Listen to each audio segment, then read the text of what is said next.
राधे राधे बच्चों, कैसे हो? बहुत मजे में, आशा है बहुत अच्छे से तैयारी चल रही होगी, है ना? अब तो बहुत कम समय बचा है, मात्र जो है 1 वीक, एक सप्ताह का बचा है। चलो आज सोशल साइंस का एक नए मॉडल पेपर का रिवीजन कराएंगे आप लोग को, ठीक है? चलो देखो, आज का जो नया क्वेश्चन है, नया मॉडल पेपर का जो नया सीरीज का शुरू करने जा रहा हूं। आप लोग सिर्फ मेरे साथ 1 घंटा कंटिन्यू आपको बैठना है, 1 घंटा कंटिन्यू बैठना है और हमारे साथ देखना है। बस नहीं याद करना है आपको, याद मैं कराऊंगा आपको। सिर्फ मेरे साथ देखते रहिए, रिवीजन करते रहिए और परीक्षा का तैयारी 100% हो जाए, ठीक है?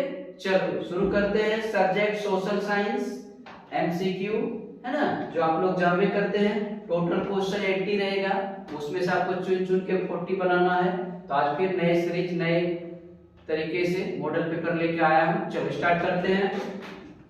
चलिए, पहला क्वेश्चन है, भारतीय जनता पार्टी को किस पार्टी का पुनर्जन्म कहा जाता है? देखो, भारतीय जनता पार्टी आप लोग जानते हैं ना, बीजेपी, उसी को हिंदी में कहते हैं भारतीय जनता पार्टी। ये भारतीय जनता पार्टी की स्थापना कब हुई, कब बना भारतीय जनता पार्टी? ये बना था 1990 में। कब बना था? 1990 में बना था। 1980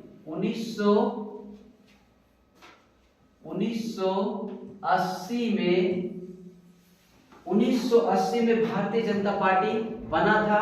और इसकी अध्यक्ष, सबसे पहला प्रथम अध्यक्ष पूछ देता है कि भारतीय जनता पार्टी का सबसे प्रथम अध्यक्ष कौन है? अटल बिहारी वाजपेयी। कौन है? अटल बिहारी वाजपेयी। और इसी में से क्वेश्चन पूछा जा रहा है कि भारतीय जनता पार्टी का पुनर्जन्म मतलब पहले भारतीय जनता पार्टी का कौन सा नाम था, ये पूछा जा रहा है। तो इसका पहले नाम कौन सा था? भारतीय जनसंघ, भारतीय जनसंघ, ठीक है? चलो नेक्स्ट क्वेश्चन देखते हैं। फिर नेक्स्ट क्वेश्चन देखेंगे, दलित पैंथर्स नामक संगठन की स्थापना किस राज्य में हुई थी? दलित पैंथर्स की स्थापना किस राज्य में हुई थी? बताइए। उत्तर प्रदेश, महाराष्ट्र, गुजरात, आंध्र प्रदेश। कहां हुआ था जी? बताइए। नहीं पता? चलो, दलित पैंथर्स नामक संगठन की स्थापना जो है किस राज्य में हुई थी? महाराष्ट्र में हुई थी। कहां हुई थी? महाराष्ट्र में, ठीक है? चलो ज्यादा समय नहीं लेंगे, एकदम स्पीड, जल्दी जल्दी आप लोग को कराएंगे। कौन सा संवैधानिक संशोधन, कौन सा संवैधानिक संशोधन, संशोधन समझते हो? संविधान में जो संशोधन होता है, ये संशोधन कहां से लिया गया? संशोधन प्रक्रिया साउथ अफ्रीका से लिया गया, दक्षिण अफ्रीका से लिया गया संशोधन, संविधान में संशोधन करने की प्रक्रिया।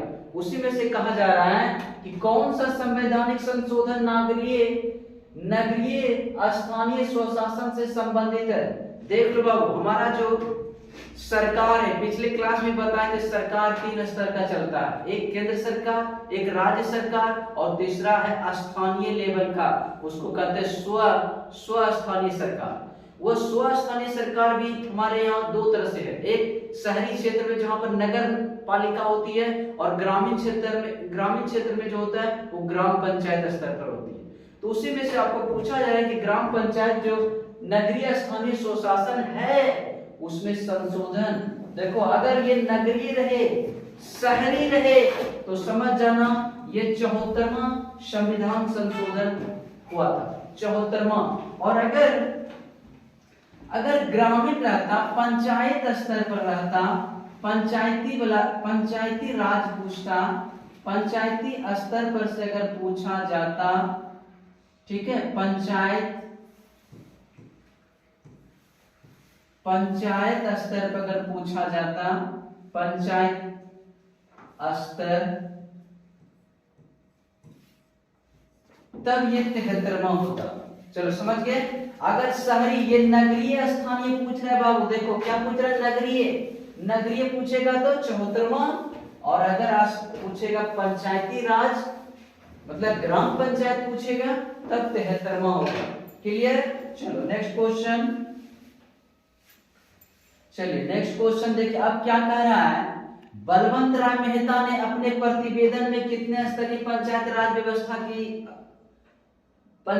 व्यवस्था की सिफारिश की थी? देखो हमारे यहाँ आपको बताए थे 3 स्तर का जो पंचायती स्तर है, ये 3 स्तर का जो पंचायती राज स्तर है, ये इसका सिफारिश, इसका प्रयोजन कौन दिया था संविधान सभा को? कैसे संविधान में लागू हुआ? ये 1959 में यही था बलवंत राय मेहता, इन्होंने ही प्रपोजल दिया था कि पंचायत स्तर पर 3 तरह का होना चाहिए, जिससे कि कोई भी सरकारी योजना नीचे जमीन ग्राम स्तर पर हमारा पहुंच जाना चाहिए योजना, सरकारी योजना, क्योंकि जब तक गांव के लोग समृद्ध संपन्न नहीं होंगे तब तक देश की समृद्धि नहीं हो सकती। ठीक है, तो क्या कहता है बलवंत राय समिति ने क्या कहा? किसके बलवंत राय के प्रतिवेदन पर कितने स्तरीय पंचायत राज व्यवस्था की सिफारिश की गई थी? त्रिस्तरीय। त्रिस्तरीय मतलब 3 स्तर पर। क्लियर? चलिए नेक्स्ट क्वेश्चन, भारत में प्रथम नगर निगम की स्थापना कहां की गई थी? बताते। नगर निगम आ गया ना, नगर निगम पूछ रहा है। भारत में सबसे पहले नगर निगम, ये नगर निगम जो है सबसे पहले मद्रास में हुआ था। मद्रास, जिसका नया नाम क्या है? चेन्नई। क्या है? चेन्नई। चलिए नेक्स्ट क्वेश्चन, सर्वप्रथम किस राज्य में महिलाओं को पंचायत में 50% आरक्षण दिया गया? देखो पूरे देश में बिहार तो तहलका मचा के रखा है बाबू, है ना। बिहार एक ऐसा राज्य पूरे इंडिया में, पता नहीं इंडिया में 28 स्टेट है और यूनियन टेरिटरीज कितना है? केंद्र प्रशासित 8 राज्य है। ये सब में से सबसे पहला बिहार एक ऐसा राज्य है जो सबसे पहले महिलाओं को 50% की आरक्षण की व्यवस्था किया गया है ना। कहां? पंचायती स्तर पर। कौन सा राज्य में? बिहार। समझ गए? चलो नेक्स्ट क्वेश्चन देखते हैं। देखो दल बदल कानून, दल बदल कानून इनमें से किस पर लागू होता है? दल बदल कानून किस पर लागू होता है जी? बताइए। सांसदों और विधायकों पर, सांसदों और विधायकों पर। चलिए नेक्स्ट क्वेश्चन देखते हैं। क्षेत्रवाद की भावना के कुपरिणाम है, तुम ही लोग बताओ। क्षेत्रवाद मतलब कोई भी क्षेत्र है, कोई चाहता है कि उसमें अलगाववाद हो, मतलब टेररिस्ट आतंकवादी कोई पसंद करेगा? नहीं ना। तो उसमें कह रहा है कि क्षेत्रवाद की भावना के कुपरिणाम है। क्या है? अलगाववाद है। क्या है? अलगाववाद। चलिए नेक्स्ट क्वेश्चन, अर्थशास्त्र। देख लो ये अर्थशास्त्र जो बुक है ये बहुत इंपॉर्टेंट है। इसमें आपसे पूछा जा रहा है कि अर्थशास्त्र पुस्तक किसने लिखी? बहुत वेरी वेरी इंपॉर्टेंट क्वेश्चन है ये। अर्थशास्त्र पुस्तक जो है लिखा है किसने? चाणक्य ने लिखा है। किसने लिखा है? चाणक्य ने। और याद रखना इसी चाणक्य का नाम दूसरा भी होता है। ये चाणक्य का नाम विष्णुगुप्त भी है ना। ये विष्णुगुप्त भी यही है और चाणक्य भी यही है, और इन्होंने ही लिखा था अर्थशास्त्र। लेकिन याद रखना ये तुम्हारा 9-10 वाला अर्थशास्त्र मतलब इकोनॉमिक्स की बात नहीं है इसमें। ये अर्थशास्त्र में पहले जो मुगल सम्राट चलते थे ना, मगध में जो सम्राट चलते थे, उसकी राज व्यवस्था, कैसे प्रशासनिक सेवा चलाया जाता था, और इसमें राजनीति का है, राजनीति का ज्ञान है इसमें। अर्थशास्त्र नाम अर्थशास्त्र है लेकिन काम इसमें क्या है? राजनीति का है, प्रशासनिक का है। समझ गए? तो अर्थशास्त्र पुस्तक किसने लिखा है? चाणक्य ने। चलिए नेक्स्ट क्वेश्चन देखते हैं। इनमें से किस देश की संघीय व्यवस्था अन्य से अलग है? देखो इनमें से किस देश की संघीय व्यवस्था अन्य से, मतलब जो भी दूसरा उससे अलग है, इसमें होगा संयुक्त राज्य अमेरिका, जिसको यूएसए कहते हैं, संयुक्त राज्य अमेरिका। नेक्स्ट क्वेश्चन देखते हैं। भारत की संघीय व्यवस्था निम्न में से किससे प्रभावित है? देखो भारत में जो संविधान देखते हो, संविधान, उस संविधान में हर एक कानून, हर एक अनुच्छेद किसी न किसी देश से लिया गया है। तो वही यहां पर पूछा जा रहा है कि भारत का जो संघीय व्यवस्था है वो किस देश से लिया गया, किस देश से प्रभावित है? तो उसमें क्या हो जाएगा? कनाडा, संयुक्त राज्य अमेरिका, ऑस्ट्रेलिया, इनमें से कोई नहीं। क्या होगा? ये संघीय व्यवस्था कनाडा से लिया गया है। कहां से लिया गया है? कनाडा से। चलो नेक्स्ट क्वेश्चन, भारतीय संविधान की किस अनुसूची में राष्ट्रीय भाषाओं की सूची है? देखो भारतीय संविधान में कितने भाषाओं को मान्यता मिला है जी? 22 भाषा को मान्यता मिला है। कितना? 22 भाषाओं को मान्यता मिली है। अब वो 22 भाषा पूछ रहा है कि संविधान में किस अनुसूची में रखा गया है। कितना अनुच्छेद है संविधान में? टोटल 448 अनुच्छेद है। अनुसूची कितना है? 12 अनुसूची है ना, याद रखना। और 25 भाग है। और भाषा कितना इसमें मान्यता मिला है? 22 भाषा को मान्यता मिली है। और ये किस अनुसूची में रखा गया है? इसको भारतीय संविधान में राष्ट्रीय भाषाओं की सूची 8वीं अनुसूची में रखा गया है।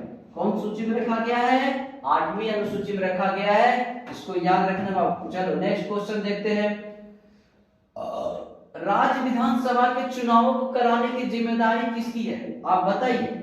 राज्य में विधानसभा जो चुनाव होता है जिससे एमएलए बनता है, अभी कौन है यहाँ का? नाथनगर विधानसभा का एमएलए कौन है? आरजेडी से है जी। आरजेडी का जो है एमएलए यहाँ का नाम नहीं पता? चलो ठीक है, इतना जान लो। एमएलए मतलब मेंबर लेजिस्लेटिव असेंबली का जो होता है विधानसभा का चुनाव, वो कौन कराता है? भारतीय चुनाव आयोग कराता है। कौन कराता है? भारतीय चुनाव आयोग। चलिए, नाथनगर का विधानसभा का एमएलए जो है कोई मुस्लिम है, नाम याद नहीं आ रहा है, आप लोग देख लीजिएगा। चलो, शिक्षा को संविधान की किस सूची में रखा गया? देखो, शिक्षा जो एजुकेशन है, आदमी को खाना कम मिले चलेगा, कपड़ा कम मिलकर कोई फैशन करना जरूरी है, लेकिन हर एक आदमी को शिक्षा मिलना बहुत जरूरी है। पहले शिक्षा जो है राज्य सूची में आता, लेकिन बाद में फेरबदल करके अब जो शिक्षा की व्यवस्था है वो संवर्ती सूची में आ गया है। अर्थात शिक्षा के स्तर पर राज्य सरकार भी कानून बना सकती है और केंद्र सरकार भी कानून बना सकती है। दोनों कानून शिक्षा पर बना सकती है। इसलिए पूछा जा रहा है ये जो शिक्षा है ये किस स्तर पर रखा गया है, कौन सी सूची में रखा गया है? याद रखना कि शिक्षा जो है संवर्ती सूची की बात है। किसमें रखा गया है? संवर्ती सूची में रखा गया है। चलो नेक्स्ट क्वेश्चन देखते हैं, जर्मनी का एकीकरण कब हुआ? बोलो बाबू, तुम लोग को पढ़ाया, बोलो इनसे, कब पढ़ाया है ना? पढ़ाया ना जर्मनी का एकीकरण? फ्रैंकफर्ट की संधि याद आया? चलो 1871 में। कब हुआ था? 1871 में। चलो नेक्स्ट क्वेश्चन देखो, हुआ आंदोलन किसने शुरू किया था जी? हुआ आंदोलन किसने शुरू किया था? हुई फू शो, है ना? चलो नेक्स्ट क्वेश्चन, जनरल लोन नोल किस देश के प्रधानमंत्री थे? कंबोडिया के थे। कहां के थे? कंबोडिया के। चलिए नेक्स्ट क्वेश्चन, मार्च 1946 में फ्रांस और वियतनाम के बीच होने वाला जो समझौता था, उस समझौता को किस नाम से जाना जाता था? उस समझौता को नाम था क्या? हनोई समझौता। कौन सा समझौता से कहते थे? हनोई समझौता। थकना मना है जी, थकना नहीं है, चलते रहना है और देखते रहना है। 1 घंटा तक कंटिन्यू आपको मेरे साथ आपको देखते रहना है। गांधी जी ने साबरमती आश्रम की स्थापना कहां की थी? अहमदाबाद में। पूछ ले कब की थी? तो 1916 में। कब किया था? 1916। चलो गांधी जी की बात है तो गांधी जी पर थोड़ा सा बोल लेते हैं। गांधी जी कौन है? गांधी जी, गांधी जी को हम लोग प्यार से क्या बोलते हैं? बापू। और यही गांधी जी का पूरा नाम क्या है? मोहनदास करमचंद गांधी। और इनका जन्म कहां हुआ था जी? पोरबंदर, कठियावाड़ पोरबंदर गुजरात में हुआ था। कब हुआ था? 2 अक्टूबर 1869 को। और गांधी जी गुजरात से हैं और गांधी जी के बारे में बहुत ऐसा चीज है जो याद रखना चाहिए। गांधी जी के पिता का नाम था करमचंद गांधी। गांधी जी की जो माता था उस माता थी उसके नाम थे पुतलीबाई और गांधी जी की पत्नी का नाम था कस्तूरबा गांधी। ठीक है, याद रखना। और गांधी जी 1881 में जो है गांधी जी क्या करते हैं, 1881 में कस्तूरबा गांधी से शादी होती है उसकी। उसके बाद फिर 1893 ईस्वी में वो 1888 ईस्वी में फिर वो पढ़ने के लिए विलायत जाते हैं। विलायत मतलब लंदन पढ़ने जाते हैं और फिर पढ़ करके आते हैं अपना कौन सा बैरिस्टरी लॉ का पढ़ाई करके आते हैं भारत। उसके बाद उसका एक था मित्र जिसका नाम अब्दुल्ला था, उसी के केस से गांधी जी साउथ अफ्रीका जाते हैं। साउथ अफ्रीका जब जाते हैं, कब जाते हैं साउथ अफ्रीका, 1893 ईस्वी में साउथ अफ्रीका मतलब दक्षिण अफ्रीका जाते हैं। और वहां जाके जब देखते हैं उन्होंने वहां पर तो और गोरे काले का बहुत ज्यादा भेद है, तो वहां पर भी गांधी जी ने जो है सत्याग्रह वहां भी शुरू किया था, वहां भी हड़ताल किया था। और वहां भी गांधी जी ने जैसे यहाँ बिहार में चंपारण में किया था, उसी तरह से वहां भी गांधी जी साउथ अफ्रीका में फेमस हो गए थे। और गांधी जी की 4 वो पत्रिका है जो बहुत इंपॉर्टेंट है, याद रखना। एक नवजीवन, हरिजन, यंग इंडिया, है ना, और एक साउथ अफ्रीका में जो किए थे द इंडियन ओपिनियन। ये 4 पत्रिका याद रखना। और गांधी जी का 2 किताब है, वो भी याद रखना। कौन कौन सा किताब है, गांधी जी के 2 किताब है। कौन, एक है हिंद स्वराज जो 1908 ईस्वी में गांधी जी जब लंदन से साउथ अफ्रीका जा रहे थे तो नाव पर ही वो किताब लिखा था। उसी में गांधी जी ने अंग्रेज का जो लॉर्ड था वो चर्चिल, उसको कहा था, क्या कहा था याद है, बेश्या कहा था उसको, है ना, क्योंकि उन्होंने उसके साथ अच्छा नहीं किया था व्यवहार। ठीक है, चलो इतना गांधी जी के बारे में याद रखना। और गांधी जी कब डेथ हुए थे, कब मृत्यु हो गए थे, कब शहीद हुए थे, याद रखना 30 जनवरी 1948 को वो दिल्ली के बिरला मंदिर में प्रार्थना करने के लिए जा रहे थे। लेकिन क्या करें, दुख की बात है कि जो आदमी सब दिन अहिंसा के पुजारी थे वो हिंसा के शिकार हो गए। चलो ठीक है, नेक्स्ट आगे देखते हैं। तो याद रखना गांधी जी ने साबरमती आश्रम की स्थापना कहां की थी, अहमदाबाद में 1916 ईस्वी में की। चलो नेक्स्ट क्वेश्चन देखते हैं। गांधी जी के किस अधिवेशन में स्वशासन की जगह स्वराज का लक्ष्य प्रस्ताव किया गया था। देखो ये जो भारतीय राष्ट्रीय कांग्रेस का अधिवेशन है, इसी अधिवेशन की बात पूछ रहा है। ये कलकत्ता अधिवेशन हुआ था जिसमें कि स्वशासन की जगह स्वराज का लक्ष्य रखा गया था। और ये कलकत्ता अधिवेशन कब हुआ था, याद रखिएगा, ये 1906 ईस्वी में हुई थी। 1906 ईस्वी में कलकत्ता अधिवेशन हुआ था और उस समय इनका जो अध्यक्षता कर रहे थे वो दादा भाई नौरोजी थे 1906 ईस्वी में। और यही 1906 कलकत्ता अधिवेशन में ही स्वशासन की जगह स्वराज का लक्ष्य प्रस्ताव रखा गया था। चलो ठीक है, समझ गए। नेक्स्ट क्वेश्चन देखते हैं।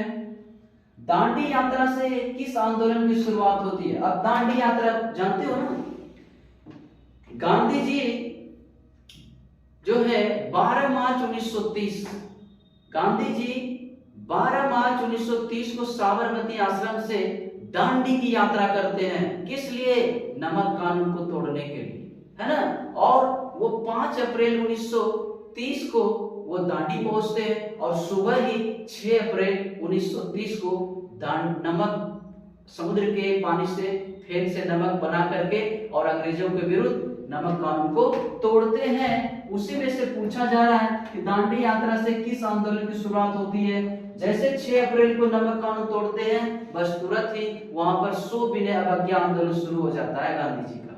और गांधी जी के साथ कितने अनुयायी साथ में कितने गए थे, याद रखना 78 लोग उसके साथ गए थे। फिर लास्ट में जाते जाते रास्ते में हजारों 2000 5000 लोग उसके साथ हो गए। लेकिन शुरुआत में जब साबरमती से शुरू किया था यात्रा, दांडी यात्रा, तो उसमें 78 लोग उसके साथ थे सहयोग के लिए। ठीक है, चलो याद रखना दांडी यात्रा किस आंदोलन की शुरुआत है, सो विनय अवज्ञा आंदोलन। ये सो विनय अवज्ञा आंदोलन का क्या अर्थ हुआ जी, मतलब सो का मतलब होता है मैं विनय पूर्वक आपकी जो आज्ञा है मैं उसको नहीं मानूंगा, मैं नहीं मानूंगा। जैसे कोई कहता है ना कि बेटा एक गिलास पानी लाओ, तो बेटा अगर कह दे कि माता जी मैं पानी लाने में असमर्थ हूँ, सॉरी, तो ये क्या हुआ, मतलब उसका आज्ञा अवहेलना हुआ, लेकिन इज्जत के साथ हुआ, है ना। बस यही गांधी जी कहते थे कि हम जो है आपका आज्ञा नहीं मानेंगे, लेकिन वो विनय पूर्वक कोई बात बोलते थे, उसी को बोलते सो विनय वाक्य आंदोलन। चलो ठीक है, नेक्स्ट क्वेश्चन देखते हैं। गांधी जी से क्वेश्चन रहेगा जी, एकदम याद रख लो, गांधी जी ने किस गोलमेज सम्मेलन में भाग लिया था। देखो ये गोलमेज सम्मेलन समझते हैं, गोलमेज, गोल मतलब राउंड, मेज का मतलब टेबल, जो मेज होता है, वो लंदन में गोलमेज सम्मेलन हुआ था। ठीक है, लंदन में गोलमेज सम्मेलन हुआ था, 3 गोलमेज सम्मेलन हुआ था, याद रखना। प्रथम गोलमेज सम्मेलन जब हुआ था तो वो हुआ था 1900, प्रथम गोलमेज सम्मेलन 1930 में हुआ था, और द्वितीय गोलमेज सम्मेलन 1931 में हुआ था, तृतीय गोलमेज सम्मेलन 1932 में हुआ था। ये याद रखना, ये कभी कभी पूछ देता है कि प्रथम गोलमेज सम्मेलन कब हुआ, द्वितीय गोलमेज सम्मेलन कब हुआ, तृतीय गोलमेज सम्मेलन कब हुआ। ये याद रखना कि प्रथम गोलमेज सम्मेलन 1930, द्वितीय 1931, तृतीय 1932। अब कहता है गांधी जी ने किस गोलमेज सम्मेलन में भाग लिया था, ये द्वितीय गोलमेज सम्मेलन में गांधी जी ने भाग लिया था, याद रखना। और अगर पूछे कि ऐसा कौन व्यक्ति है जो तीनों गोलमेज सम्मेलन में भाग लिया था, तब क्या होगा, भीमराव अम्बेडकर। क्या होगा, भीमराव अम्बेडकर भी ऐसे व्यक्ति थे जो तीनों गोलमेज सम्मेलन में भाग लिए थे। ठीक है, चलो नेक्स्ट क्वेश्चन, फॉरवर्ड ब्लॉक की स्थापना किसने की। देखो ये फॉरवर्ड ब्लॉक की स्थापना सुभाष चंद्र बोस ने किया था, और कब किया था बाबू, ये 1939 में किया था। फॉरवर्ड ब्लॉक की स्थापना सुभाष चंद्र बोस ने किया था, और सुभाष चंद्र बोस ने कब किया था, 1939 में किया था। जय हिंद किसने नारा दिया था, सुभाष चंद्र बोस ने। और तुम मुझे खून दो मैं तुम्हें आजादी दूंगा, किसने कहा था, सुभाष चंद्र बोस ने। सुभाष चंद्र बोस का 3 नारा है, एक जय हिंद और एक है दिल्ली चलो, सिंगापुर से नारा दिया था दिल्ली चलो, किसने कहा था, सुभाष चंद्र बोस ने। और you give me blood and I will give you freedom, ये किसने कहा था, सुभाष चंद्र बोस, याद रखना, है ना। चलिए सुभाष चंद्र बोस का एक और है, सुभाष चंद्र बोस को नेताजी कहते हैं, किसने कहा था नेताजी सुभाष चंद्र बोस को, हिटलर ने कहा था। चलिए नेक्स्ट क्वेश्चन, अगला क्वेश्चन है बंगाल विभाजन कब और किसने किया था। ये बंगाल विभाजन याद रखना, ये बंगाल का विभाजन अंग्रेजों ने अपने फायदा के लिए किया था। ये बंगाल विभाजन 1905 में हुआ था, और उस समय यहाँ का वायसराय कौन था, किसके समय में हुआ था, अंग्रेज कौन था, हेड, वो था लॉर्ड कर्जन। ठीक है, याद रखना बंगाल विभाजन कब और किसने किया था, कर्जन ने किया था, और 1905 में किया था। चलिए नेक्स्ट क्वेश्चन, निम्न में से कौन मित्र राष्ट्र नहीं है। याद है प्रथम विश्व युद्ध जब हुआ था तो पूरा विश्व 2 गुटों में बट गया, एक मित्र राष्ट्र दूसरा त्रिगुट। तो मित्र राष्ट्र की तरफ जो देश था, देख लो, ये ब्रिटेन था, फ्रांस भी था, रूस भी था, लेकिन ये जर्मनी नहीं था बाबू, है ना। वही पूछ रहा है मित्र राष्ट्र में कौन सा देश सम्मिलित नहीं था, तो जर्मनी नहीं था। ठीक है, चलिए नेक्स्ट क्वेश्चन, स्वराज पार्टी का प्रथम सम्मेलन कहां हुआ था। देखो स्वराज पार्टी, ये समझते हो स्वराज पार्टी कब हुआ था। ये स्वराज पार्टी याद रखना 1 जनवरी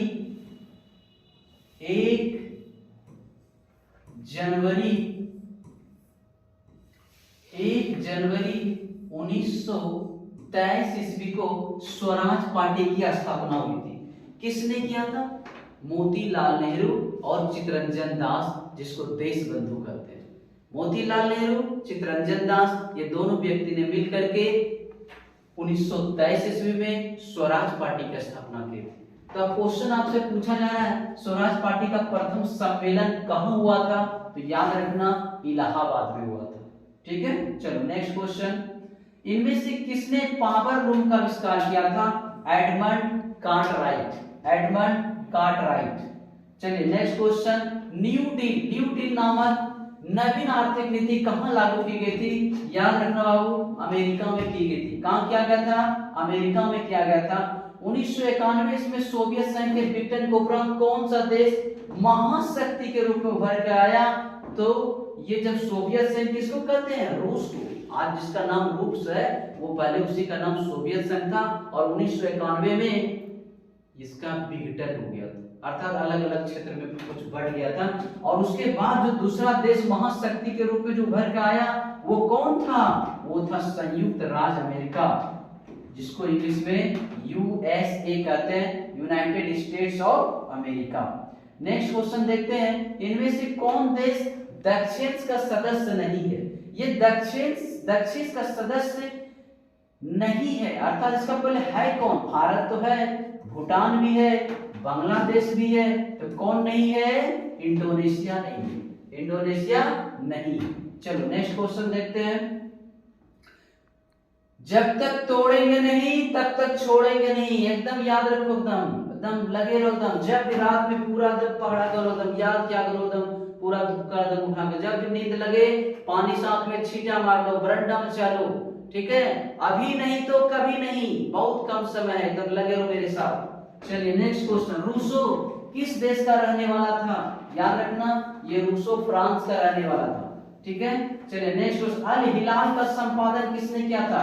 ये अल हिलाल जो है, अल हिलाल एक किताब का नाम है बाबू, ये अल हिलाल का संपादन मतलब किसने लिखा था, कौन है इसको, ठीक है। तो याद रखना अल हिलाल जो है ये मौलाना अबुल कलाम आजाद का है, मौलाना अबुल कलाम आजाद का है।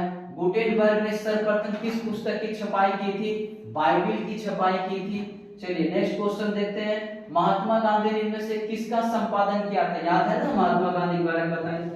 महात्मा गांधी ने 2 किताब था इसका, है ना, कौन, एक हिंद स्वराज और एक ये पत्रिका था इसका यंग इंडिया, यंग इंडिया 4 पत्रिका था यंग इंडिया, याद रखना यंग इंडिया जो है महात्मा गांधी का है, और ये कॉमनवेल्थ किसका है, ये एनी बेसेंट का है। चलिए नेक्स्ट क्वेश्चन देखते हैं, काउंट काबूल को विक्टर मेमोरियल ने किस पद पर नियुक्त किया था, पूरा आसान और हमेशा आता है, प्रधानमंत्री के पद पर नियुक्त किया था, है ना। चलिए वियना सम्मेलन की मेजबानी किसने किया था, मेटरनिक ने, याद रखो क्या कहते हैं मेटरनिक ने, एक बात और भी कहा था, याद दिलाते हैं कि जब फ्रांस छींकता है ना पूरे यूरोप को सर्दी और जुकाम हो जाता है, यही बात कहा था ना मेटरनिक ने, देख लो यही बात आ गया मेटरनिक ने, यही वियना सम्मेलन की मेजबानी इसी ने किया था मेटरनिक ने। और आंतरिक विद्रोहों को दबाने के लिए रूस में किस संगठन की स्थापना हुई थी, देख लो किसने, लाल सेना, फॉरवर्ड ब्लॉक, चेका या दलित पैंथर्स। ये दलित पैंथर्स बताया था महाराष्ट्र से संबंधित है और इसका आंसर होगा चेका, याद है चेका, याद रहेगा। नेक्स्ट क्वेश्चन, भारत में उपभोक्ता संरक्षण अधिनियम की घोषणा कब हुई, 1986 में। नेक्स्ट क्वेश्चन, विश्व उपभोक्ता अधिकार दिवस कब मनाया जाता है, देखो बाबू ये क्वेश्चन बहुत इंपॉर्टेंट, एकदम नोट करो, इसमें स्टार लगा लो, स्टार लगा लो, आएगा आएगा आएगा। इसमें 2 क्वेश्चन उठता है, अगर विश्व उपभोक्ता अधिकार दिवस है तो 15 मार्च, अगर इसी में क्वेश्चन पूछता है कि विश्व नहीं दे करके यहां पर अगर पूछ दे विश्व के जगह पर अगर भारत पूछ दे, भुआ कर रो, तो भारत उपभोक्ता अधिकार दिवस कब मनाया जाता है, ठीक है, मतलब अपने देश में कब मनाया जाता है, तब क्या होगा, याद रखना तब होगा 24 दिसंबर, क्या होगा 24 दिसंबर, 24 दिसंबर। ये 24 दिसंबर को उपभोक्ता अधिकार दिवस अपने देश में राष्ट्रीय कहते हैं उसको, राष्ट्रीय उपभोक्ता, है ना, राष्ट्रीय उपभोक्ता अधिकार दिवस 24 दिसंबर को और विश्व उपभोक्ता अधिकार दिवस 15 मार्च को मनाया जाता है। चलिए ठीक है, समझ गए। नेक्स्ट क्वेश्चन, भारत में सर्वप्रथम राष्ट्रीय आय का अनुमान कब लगाया गया था, 1868 में, याद रहेगा 1868 में। गरीबी की तुलना किस अर्थशास्त्री ने कैंसर रोग से किया है, ये याद रखना, ये है कुजनेट्स। चलिए नेक्स्ट क्वेश्चन, मानव अधिकार मानव विकास सूचकांक में इनमें से किससे सम्मिलित किया गया है, देखो जीवन प्रत्याशा, शिक्षा प्राप्ति, जीवन स्तर, इसमें सब होगा बाबू, इनमें से सभी हो जाएगा। चलिए नेक्स्ट क्वेश्चन, भारत में आर्थिक नियोजन का काम कौन सी संस्था करता है? देखो 4 ऑप्शन है। योजना आयोग, ये योजना आयोग का गठन कब किया गया था जी? याद रखो, योजना आयोग याद आया? 15 मार्च 1950, 15 मार्च 1950। और अगर नीति आयोग पूछे तब 1 जनवरी 2015, 1 जनवरी 2015 नीति आयोग। यही योजना आयोग का नाम बदल करके रख दिया नीति आयोग। और इसका अध्यक्ष कौन होता है जी? प्रधानमंत्री। और तीसरा है राष्ट्रीय विकास आयोग। ये राष्ट्रीय विकास आयोग, इसकी स्थापना कब हुई थी? 1952 में। याद रखना। भारतीय रिजर्व बैंक, इसकी स्थापना कब हुई थी? 1935 में। कब हुआ था? 1935 में। अब पूछ रहा है भारत में आर्थिक नियोजन का काम कौन सी संस्था करती है? तो याद रखना, ये काम राष्ट्रीय विकास आयोग करती है। चलिए next question, poverty and British rule in India नामक किताब। देखो ये किताब का नाम, इतना बड़ा नाम तुम लोग देख के डर मचा। ये जो है poverty and British rule in India नामक एक किताब का नाम है। जो किसने लिखा है वो पूछ रहा है। दादा भाई नौरोजी, पीसी महालोनोबिस। याद रखना, ये दादा भाई नौरोजी का है, जिसको भारत का मेरुदंड भी कहते हैं और भारत का ग्लैडस्टोन भी कहते हैं। ठीक है, चलिए नेक्स्ट क्वेश्चन, स्वीडन की मुद्रा क्या है? स्वीडन की मुद्रा क्या है बाबू? डॉलर है, क्रोना है, पौंड है, रियाल है? ये क्रोना है, क्रोना। स्वीडन की मुद्रा क्या है? क्रोना। एक और है ना, इसको ऐसे भी याद रखना, कोरोना जो आया था याद है ना 2019 में, याद रखना स्वीडन की मुद्रा का नाम क्रोना है, क्रोना। चलिए, निम्नलिखित में कौन भारत का सर्वोच्च बैंकिंग संस्थान है?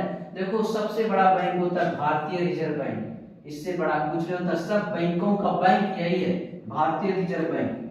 मानव के सर्वांगीण विकास एवं सामाजिक आर्थिक विकास का सबसे महत्वपूर्ण तत्व क्या है? पूंजी, जनसंख्या, धन। सब कुछ बेकार है।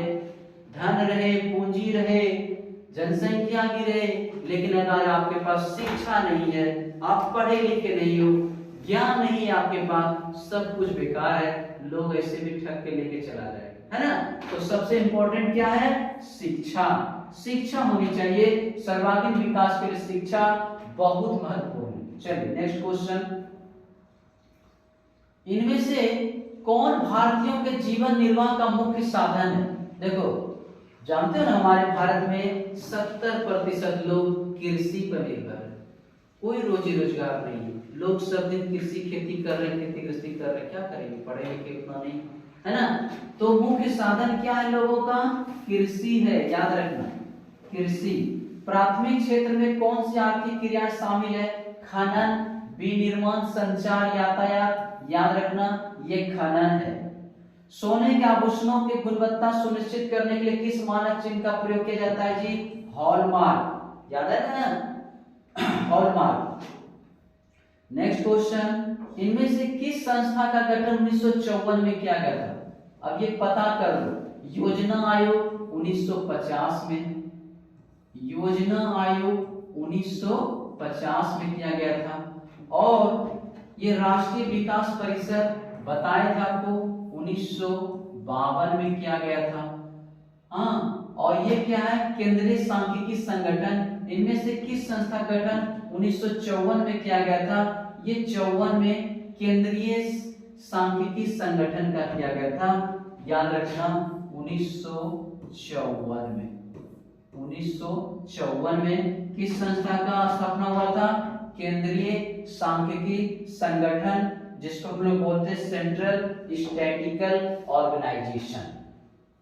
चलिए नेक्स्ट, मौसमी बेरोजगारी। देखो खेती गृहस्थी में मौसमी बेरोजगारी और एक होता है छिपी हुई बेरोजगारी। मौसमी बेरोजगारी, छिपी हुई बेरोजगारी, ये सब होता है। ये किस क्षेत्र में होता है? मौसमी बेरोजगारी कृषि क्षेत्र में होता है। ठीक है, चलिए नेक्स्ट क्वेश्चन, पूंजीवादी अर्थव्यवस्था का गुण क्या है? निजी लाभ, मूल्य तंत्र, साधनों का निजी स्वामित्व, इनमें से सभी हो जाएगा जी। क्या हो जाएगा? इनमें से सभी हो जाएगा। चलिए आगे नेक्स्ट क्वेश्चन, तरुण भारत संघ, बताए थे पिछले क्लास में भी कि तरुण भारत संघ संबंध जो है किस राज्य से है? संबंध राजस्थान से है। किस राज्य से है? राजस्थान से। रूस के सहयोग से किस विद्युत संयंत्र का निर्माण किया गया है? याद रखना, कूडन-कूलम परमाणु विद्युत ऊर्जा, है ना, कूडन-कूलम परमाणु विद्युत गृह। इसमें रूस भी पैसा लगा, रूस भी लगाया, रूस के सहयोग से बना है ना। चलिए नेक्स्ट क्वेश्चन चलते हैं, प्रारंभिक जीविका कृषि का इस नाम से भी जाना जाता है। किस नाम से? झूम से, दीपा से, पामलू से, क्या बोलो? सबसे। इसका आंसर सब हो जाएगा, इनमें से सभी हो जाएगा। ठीक है, चलो नेक्स्ट क्वेश्चन, डेक्कन ओडिसी किस राज्य में चलाई जा रही है? डेक्कन ओडिसी किस राज्य में चलाई जा रही है? ये क्या हो जाएगा? तमिलनाडु। क्या हो जाएगा? तमिलनाडु। चलो नेक्स्ट क्वेश्चन, भारत में वायु परिवहन का राष्ट्रीयकरण कब किया गया? 1953 में। भारत में वायु परिवहन का राष्ट्रीयकरण कब किया गया? 1953 में। ठीक है, नेक्स्ट क्वेश्चन, इंदौर बंदरगाह किस राज्य में है? तमिलनाडु में। इंदौर बंदरगाह किस राज्य में है? तमिलनाडु में। चलिए, बिहार की प्राचीनतम नदी घाटी परियोजना कौन सी है? सोन नदी घाटी परियोजना। याद रखना, बिहार की प्राचीनतम मतलब सबसे पुराना, है ना, सबसे पुराना घाटी कौन सी है? सोन नदी घाटी। सोन नदी घाटी, है ना, सोन नदी घाटी। चलिए, नंदा देवी राष्ट्रीय उद्यान कहाँ है? उत्तराखंड में। नंदा देवी राष्ट्रीय उद्यान कहाँ है जी? उत्तराखंड में। चलिए नेक्स्ट क्वेश्चन, चिपको आंदोलन की शुरुआत किसने किया था? बताए थे चिपको आंदोलन में किसका हाथ है? नेतृत्व कौन किया था? सुंदरलाल बहुगुणा। सुंदरलाल बहुगुणा। और बिहार में कितने प्रतिशत भौगोलिक क्षेत्र में वन का फैलाव है? देखो बिहार में तो जानते ही हो, एक तरफ बाढ़ है, दूसरी तरफ सुखाड़ हो जाता है, और इसको कैसे बचा जा सकता है? ज्यादा से ज्यादा वृक्षारोपण करके। और वही पूछ रहा है कि यहाँ पर जो भौगोलिक क्षेत्र वन का है वो कितना प्रतिशत है? मात्र 7%। बहुत गलत है जी। पर्यावरण को ध्यान देना चाहिए, हर एक लोग को 1 पेड़ 2 पेड़ लगाना चाहिए। चलिए नेक्स्ट क्वेश्चन, इनमें से कौन कार्बनिक खनिज नहीं है? बिटुमिनस, प्राकृतिक गैस, खनिज तेल, इनमें से सभी। कार्बनिक में ये प्राकृतिक गैस है जी, याद रखना, प्राकृतिक गैस खनिज नहीं है। चलिए, सीमेंट उद्योग का कच्चा माल बताए थे ना, चूना पत्थर। सीमेंट उद्योग का कच्चा माल क्या है? चूना पत्थर। चलिए नेक्स्ट क्वेश्चन, भारत का पहला तेल शोधक कारखाना, देखो ये भारत में सबसे पहले तेल शोधक कारखाना कहां खोला गया था? वो था डिगबोई। डिगबोई। अब पूछा जाए इसी में कि डिगबोई कहां है, तो याद रखना ये डिगबोई असम में है। कहां है? असम में है। डिगबोई कहां है? असम में है। डिगबोई असम में है। डिगबोई असम में, समझ गए? चलिए नेक्स्ट क्वेश्चन देखते हैं, मुंबई हाई प्रसिद्ध है किस लिए? मुंबई हाई जो है किस लिए फेमस है? कोयले के निर्यात हेतु, तेल शोधन। देखो ये तेल शोधन जब रहेगा तो याद रखना बरौनी, है ना, बिहार का बरौनी। लेकिन यहाँ पर पूछ रहे मुंबई हाई किस लिए प्रसिद्ध है? खनिज तेल के लिए। यहाँ से बहुत ज्यादा मात्रा में पेट्रोलियम से निकाला जाता है समुद्र से। ठीक है, चलो नेक्स्ट क्वेश्चन, भारत की प्रमुख खाद्यान्न फसलें कौन सी है? खाद्यान्न का मतलब होता है खाने वाला भोजन, खाने वाला अनाज, दाना, है ना। सबसे ज्यादा हम लोग क्या खाते हैं? चावल खाते हैं जी, ज्यादातर लोग चावल खाते हैं, है ना। खाद्यान्न, भारत की प्रमुख फसल क्या है? खाद्यान्न, चावल, खाने वाला चीज को खाद्यान्न कहते हैं, चावल है ना। जूट उत्पादन में कौन देश अग्रणी है? चीन, संयुक्त राज्य अमेरिका, भारत, बांग्लादेश। कौन सा देश में सबसे ज्यादा जूट होता है? जूट समझते हो? वो जूट से जो रस्सी वाला बोरा सब जो बनता है वही जूट। और जूट कहाँ होता है? उसको जूट में पानी ज्यादा चाहिए, और ये कौन ऐसा जगह जहाँ पर कि पानी ज्यादा रहता है, मतलब वो बाढ़ के समय में सबसे ज्यादा बाढ़ कहाँ होती है, बाढ़ से सबसे ज्यादा क्षति कहाँ होती है, बांग्लादेश में। भारत का जितना पानी है सब उतर जाता है बांग्लादेश में, है ना। तो यहाँ पर जूट कहाँ होगा सबसे ज्यादा, बांग्लादेश में। जूट उत्पादन में कौन सा देश अग्रणी है जी, बांग्लादेश। ठीक है, इन राज्यों में कौन लौह अयस्क का अग्रणी उत्पादक है। देखो लौह अयस्क जो है सबसे ज्यादा कहाँ होता है, याद रखना कर्नाटक में होता है। कहाँ होता है, कर्नाटक में। ठीक है, चलिए नेक्स्ट क्वेश्चन देखते हैं। किसे बिहार का रेशम नगर कहा जाता है। देखो जिस जिला में आप रहते हो उसी से क्वेश्चन पूछता है। रेशम नगर मतलब सिल्क सिटी पूछ रहा है ना। तो ये क्या हो जाएगा, भागलपुर। याद रखना भागलपुर जो है सिल्क सिटी के नाम से भी जाना जाता है, इसे ही रेशम नगर या रेशम नगरी भी कहते हैं। नेक्स्ट क्वेश्चन, बिहार के अर्थव्यवस्था में किस क्षेत्र का सर्वाधिक योगदान है। याद रखना बाबू, किसी भी राज्य किसी भी देश को अगर विकसित बनाना है तो वहां पर सेवा क्षेत्र का बहुत बड़ा योगदान होता है, और सेवा क्षेत्र से ही बिहार में सबसे ज्यादा अर्थव्यवस्था उससे सुधरती है, क्योंकि जितने सर्विस लोग आदमी होते हैं उसका इनकम टैक्स सेवा क्षेत्र में ही जाता है। उसी से इनकम टैक्स राज्य का जो है पता चलता है कितना है। इसमें क्या होगा, सेवा। और कितना प्रतिशत सर्वाधिक योगदान है सेवा का, 50% योगदान। समझ गया। चलिए नेक्स्ट क्वेश्चन है नेक्स्ट क्वेश्चन यही था। चलिए, बिहार की बड़ी त्रासदियों में से क्या एक है, बताओ। बिहार में कौन ऐसी प्रकृति आपदा आती है जिससे चारों तरफ हाहाकार मच जाता है, लोग परेशान हो जाते हैं और एक क्षण में बर्बाद करके चले जाते हैं। जब बाढ़ आती है तो जान माल पशु कितना लोग की बर्बादी होती है, आदमी घर से बेघर हो जाता है ना। तो बिहार का सबसे बड़ा त्रासदी क्या है, बाढ़ है। क्या है, बाढ़ है। चलिए नेक्स्ट क्वेश्चन, ये कुशहा तटबंध किस नदी पर है जी। याद रखना, कोसे कुशहा, अब कोसे कोसी है ना, कोसी नदी के तटबंध पर। चलिए, सतलज नदी पर कौन सा कृत्रिम जलाशय बनाया गया है। सतलज, ये कृत्रिम समझते हो जी, ये कृत्रिम जलाशय मतलब आर्टिफिशियल, जिसको आदमी ने बनाया है, और जो प्रकृति के द्वारा बनाया हुआ है उसको कहते हैं नेचुरल, है ना। और जो आदमी बनाता है उसको आर्टिफिशियल कहते हैं, उसी को हिंदी में कहते हैं कृत्रिम जलाशय। और ये कहाँ है, ये कौन है, गोविंद सागर। सतलज नदी पर कौन सा कृत्रिम जलाशय बनाया गया है, गोविंद सागर। चलिए नेक्स्ट क्वेश्चन, आपदा प्रबंधन का प्रमुख घटक कौन है। स्थानीय स्वशासन, गांव मोहल्ले के लोग, स्वयं सेवी संगठन। याद रखना क्या होगा इसमें, इनमें से सभी हो जाएगा, सभी की जरूरत है, सभी की मदद की जरूरत है।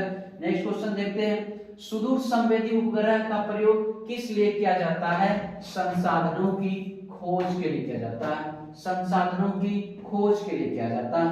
नेक्स्ट क्वेश्चन, 26 दिसंबर 2004 को विश्व के किस हिस्से भयंकर सुनामी आया था। 26 दिसंबर 2004 को विश्व के किस हिस्से भयंकर सुनामी आया था। याद रखना, यह हिंद महासागर में आया था। कहाँ आया था, हिंद महासागर में आया था। भारत में अत्यंत विनाशकारी भूकंप कब आया था, याद है, कब आया था जी, अर्थक्वेक कब आया था, भूकंप बताइए, नहीं पता। ये भूकंप जो है 1934 में आया था, 1934। ठीक है, चलिए नेक्स्ट क्वेश्चन, सुनामी किस भाषा का शब्द है। ये जापानी है। सुनामी किस भाषा का शब्द है जी, जापानी। ठीक है, जापानी। चलिए चलो 80 हो गया। हाँ देखो ये 80 क्वेश्चन हो गया आपका। अब आपका क्या काम है, इसको बार बार देखना, रिवीजन करना, उसका रिवीजन करना, और थकना मना है गुरु, है ना। एकदम पूरा एकदम मेहनत करो, रात दिन एक कर दो, क्योंकि ये जो मैट्रिक है ना, यही बेस होता है। अगर ये मजबूत तो सब मजबूत। ठीक है, चलो धन्यवाद। नेक्स्ट वीडियो के साथ फिर हम मिलेंगे आपसे, है ना। Thank you.